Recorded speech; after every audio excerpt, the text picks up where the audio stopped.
Hey guys, so today I have an indicator that I've used for a while, and given that it's pretty simple but pretty useful, I figured I'd make a video going over how to make it and then how to use it. We're just gonna start by making a new blank indicator script. Let's just call it AVP. That stands for average volume percent.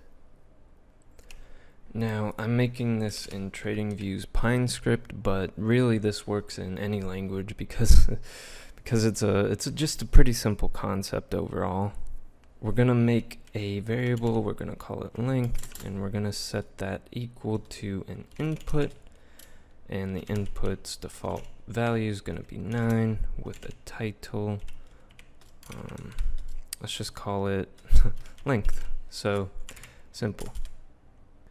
Next, we're going to make a variable called difference, and we're going to set that equal to a simple percent difference formula. Really, it's just going to calculate the difference in percent. I'm just going to copy and paste it from my notepad over there. I'll leave this line in the description so you can copy and paste it too. It's not cheating because it's really simple. What it's doing is it's taking the absolute value of close minus open divided by close plus open divided by 2 times 100. It's just narrating that and having you guys follow along. It just might get a bit more complicated than it needs to be. Next, we're just going to make a moving average, a variable called moving average. We're going to set that equal to a moving average. Now this takes two arguments, and those are going to be, the first one is going to be difference, and then the second one's going to be length. So we're using the smooth moving average function. Its first argument and source is going to be the difference, what we have up here, and it's going to go back however many bars we put up here, so 9. We're going to change that from time to time, so that's why that's an input variable, by the way. Also, setting that as an input variable, it lets you experiment a lot easier than having it hard-coded in there like that. Awesome. So next we're just gonna plot these two variables using the plot function. We're gonna give it difference, and we're gonna use another argument, which is style, and we're gonna set that equal to columns, if I can spell it. Now, that's just a personal preference of mine. I like to see the columns like that. If you want a histogram, you can set this to a histogram. You can really just set that to anything.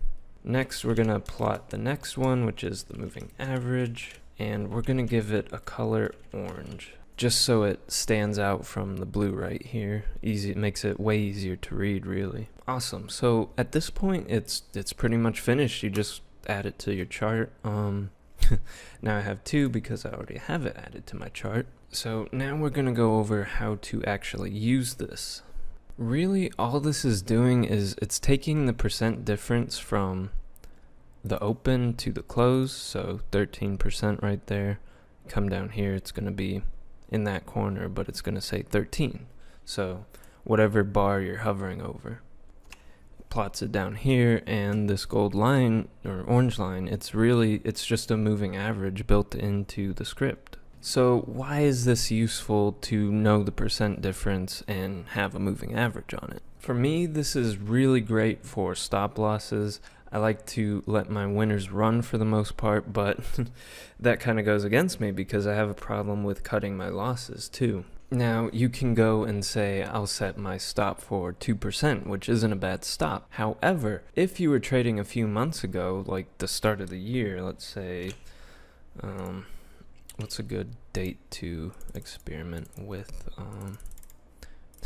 Too far back. Let's just say March 1st. We'll go to March 1st. A 2% stop loss, you would probably be getting stopped out. You'd probably get stopped out on the same bar, even if it's going in your favor. Even if the overall trend is in your favor, if it just moves, just moves 2% down with such ease back in March and April and all those months. The gold line, it's just really telling you how much stuff is bouncing around. So if you come down here and look on March 2nd, 2018, the gold bar says up here, it says 5%. So it's saying in this area you should expect to see moves of 5%. Here on this little candle right here, a lot more than 5%, but you kind of get the idea. So for this period, a stop loss of 5% might work really in your favor, certainly much better than 1%, because I mean, if you're using a 1% stop loss during these months, you would be getting stopped out probably within a few minutes, just because of the crazy swings everything was doing back then. But if you want to go to present day, which is November 4th, if you go to the present day, well, this is a bit of an outlier because that's a huge pump for that day. But this past month, these past few days, a 1% is kind of the norm, and you can see that with this chart down here.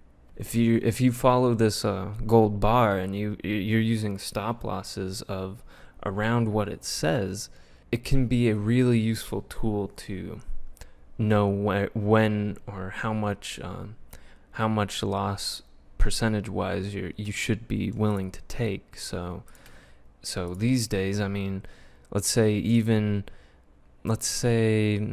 like you entered along around here. That's actually that's a bad example. Well, not really actually. So let's say you enter along on here, goes down against you, was it 3.5%? Well, this gold bar, it says over there, it says 3.5%.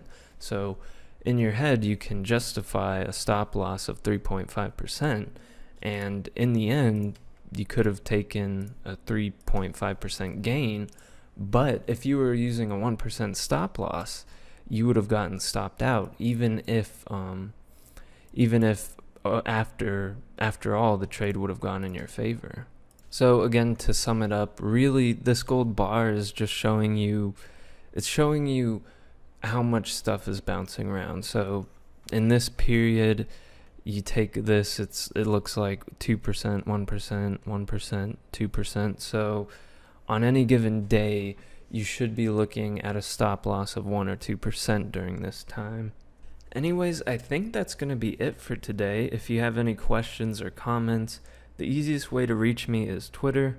I also post written versions of tutorials on my Medium page if you would rather follow along there. And thanks for watching.